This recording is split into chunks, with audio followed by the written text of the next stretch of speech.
Olá, bom dia. Hoje é a nossa escola dominical, domingo, óbvio, né? Escola dominical, dia 11 de julho de 2021. Você é o nosso convidado, a nossa convidada, é sempre bom estar com você. Quero orar com você, pedindo a iluminação, que Deus fale conosco em mais esse tempo de estudo da palavra do Senhor. Oremos. Senhor, nós estamos diante da Tua palavra, vivemos grandes desafios e pedimos que o Senhor fale aos nossos corações. Nos ajude, ó Pai, dando a Tua sabedoria, a Tua compreensão, a Tua força, as misericórdias do Senhor possam se renovar nas nossas vidas. Guarde os Teus irmãos, os Teus filhos, os nossos irmãos e irmãs, amigos e amigas de caminhada. Guarde os Teus filhos e filhas na Tua paz. Nós oramos e pedimos tudo em nome de Jesus. Amém, Senhor. Amém. Bem, eu estou bastante interessado na história dos profetas. Na quarta-feira nós falamos um pouco sobre Jeremias e eu tive vontade de repassar Jonas. Jonas, a gente já passou por ele algumas vezes nessa caminhada, eu acho que é sempre bom falar sobre Jonas. E na perspectiva de uma graça universal, ou universalidade da graça, que tem tudo a ver também com o estudo da carta aos Romanos que nós encerramos há uma semana atrás.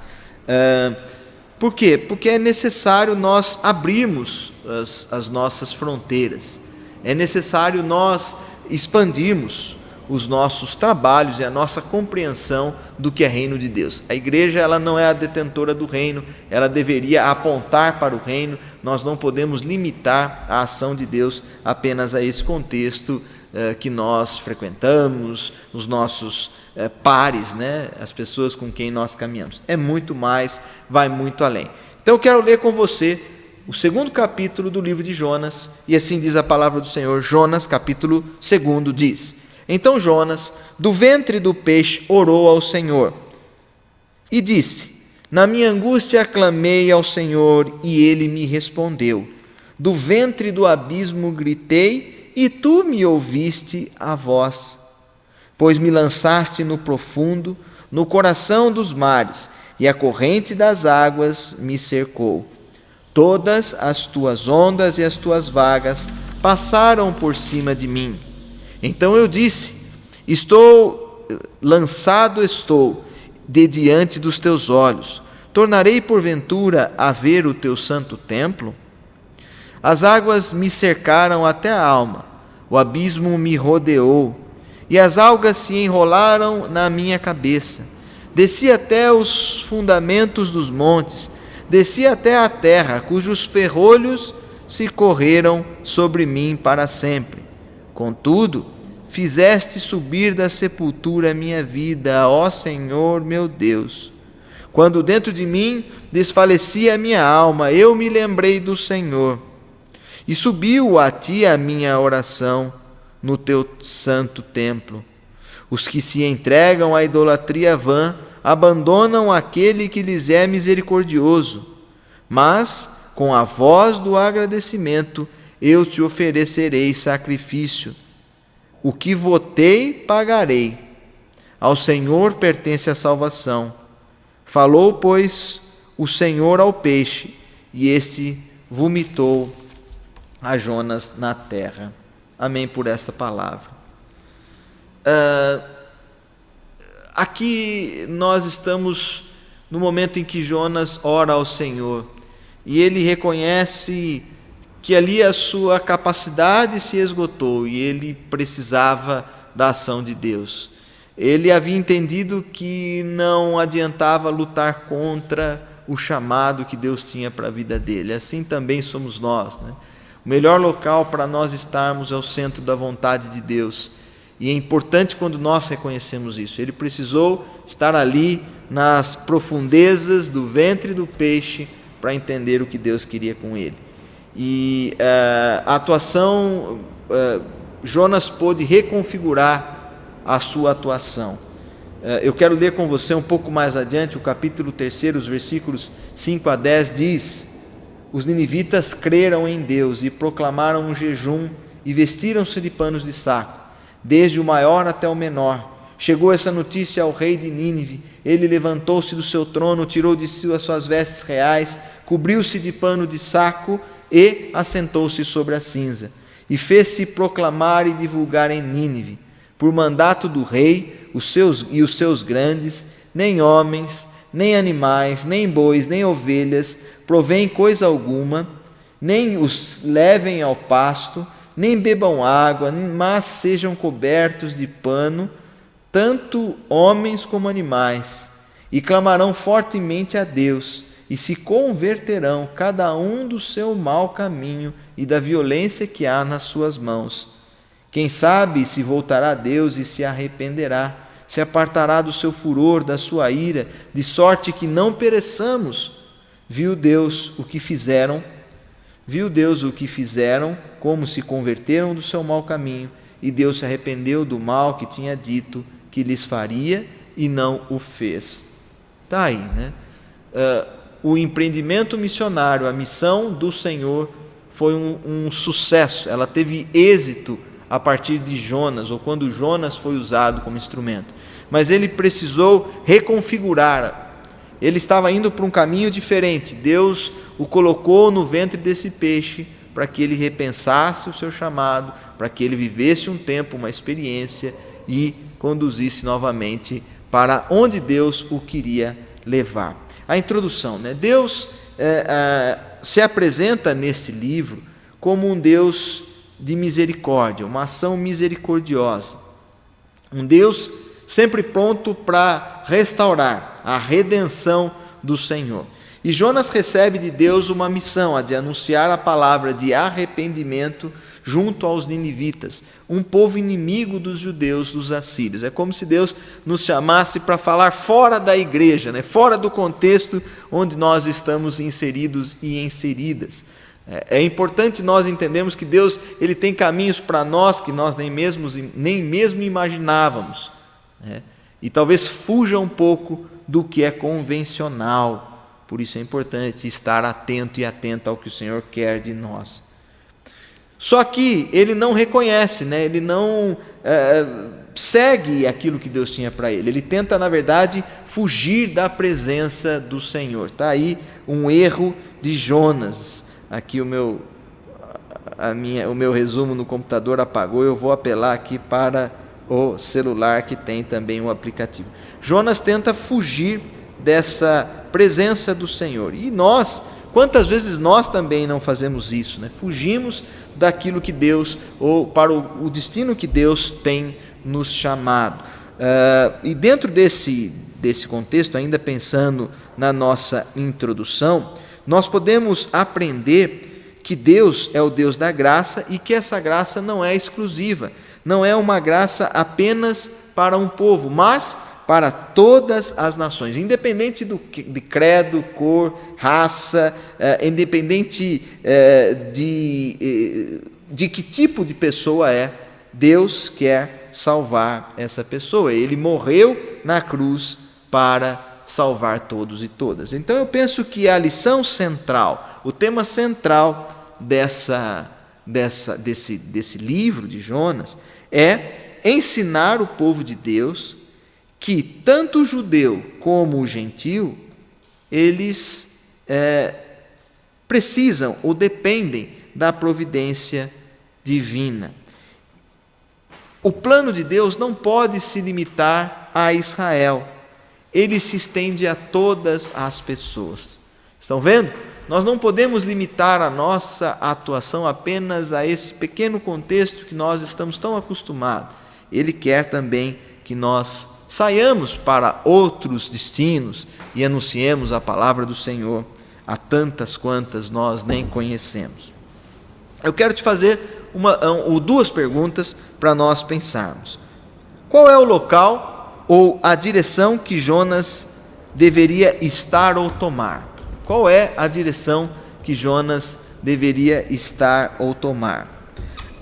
E nós, a partir desta apresentação, desta história que nós lemos, a partir da vida de Jonas, qual é o melhor lugar para eu e você estarmos?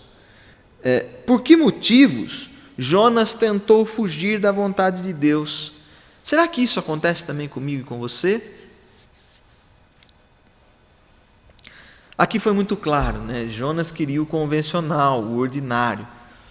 Ele não queria falar para um povo difícil, mas é justamente quando ele anuncia para esse povo que a palavra é lançada, os ninivitas se arrependem, inclusive o rei, né? Todos ali mudaram a postura, foi implantado um jejum e uma mudança de postura para toda a cidade.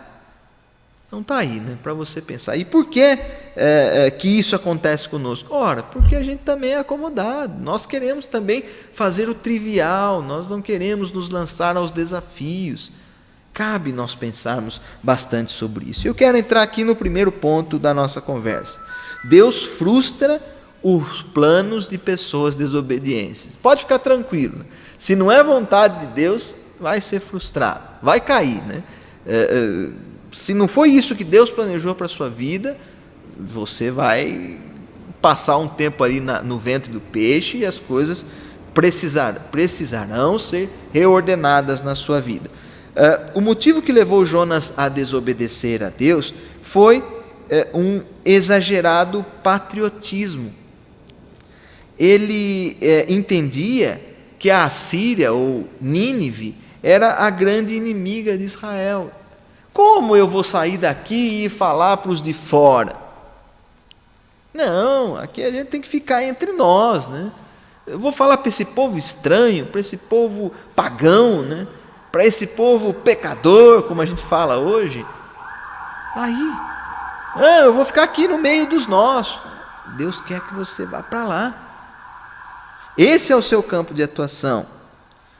Jonas tentou fugir da presença de Deus e pensou justamente do lado oposto, né? Que se ele seguisse, em vez de Nínive, para a região, né, contrária, ele imaginou que Deus se esqueceria dele, né? Fugindo Jonas se dispôs para fugir da presença do Senhor para Tarsis, no caminho contrário. Se eu for para outro caminho, Deus vai se esquecer, eu vou ficar aqui quietinho, não vou ter problemas. Porém, as coisas não caminharam como Jonas queria ou imaginava. Deus oferece uma nova chance. Nós, seres humanos, nós, igreja, temos uma visão muito limitada das coisas. Não dá para entender o plano de Deus. Ele é muito maior.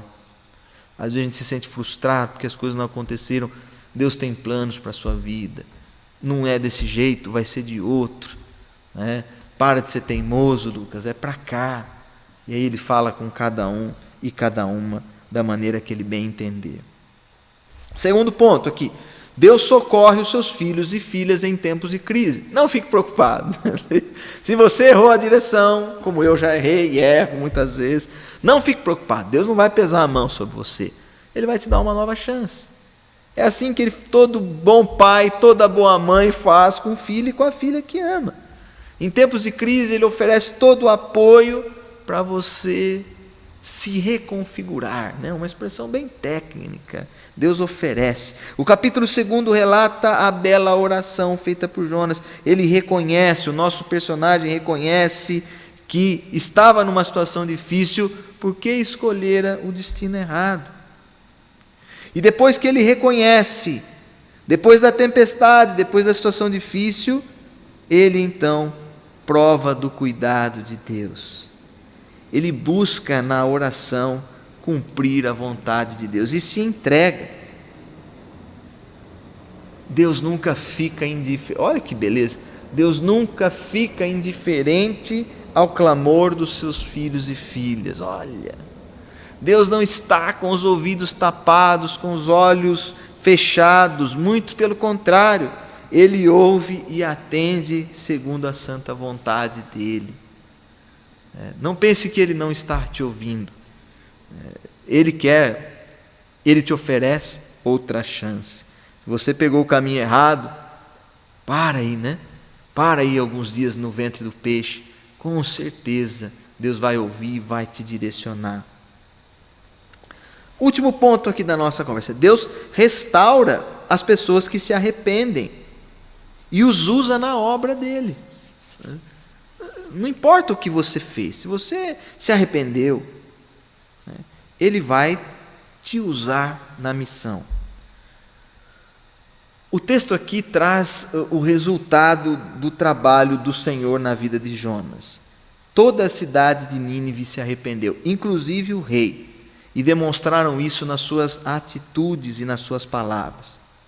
Aqui é muito claro a lição, que diferente de nós, seres humanos, que estamos ligados ao ódio, nós temos dificuldade para perdoar. Deus não é assim. Deus é misericordioso, Ele aceita o pedido humilde de perdão. Ele aceita quando um filho dele, uma filha dela, pede perdão. Então Jonas entende o que é perdoar. E Deus trata desse tema com Jonas. Jonas chega até a questionar, né? E aí, mais um trechinho aqui. Deus exerce misericórdia para com todas as pessoas. E Ele nos ensina o que é sermos misericordiosos. Porque, do ponto de vista, fala, pô, Senhor, o Senhor manda eu vir aqui, que profeta frustrado, mais uma vez a visão limitada, que profeta frustrado eu sou. Eu anunciei o fim e esse fim não aconteceu. O Senhor não é um Deus misericordioso. E aí Deus tem toda uma pedagogia para tratar com Jonas. Eu vou ler aqui capítulo 4, versículos 10 a 11, diz: Tens compaixão da planta que não te custou nenhum trabalho, o qual não fizeste crescer, que numa noite nasceu e numa noite pereceu. Não hei eu de ter compaixão da grande cidade de Nínive, em que há mais de 120.000 pessoas que não sabem distinguir a diferença entre a mão direita e a mão esquerda. E também muitos animais existem aí na cidade. A cena aqui para nós relembrarmos, Jonas está frustrado e questiona, eu não devia ter anunciado que Nínive ia ser destruída, porque o Senhor se arrependeu e agora a cidade não vai ter o fim. Então, Jonas, cansado de ter percorrido toda a cidade, ele deita para descansar e o Senhor faz nascer uma vegetação, uma árvorezinha que faz sombra na cabeça. Em seguida, uma peste contamina a árvore e a árvore seca e morre. E então Jonas se revolta,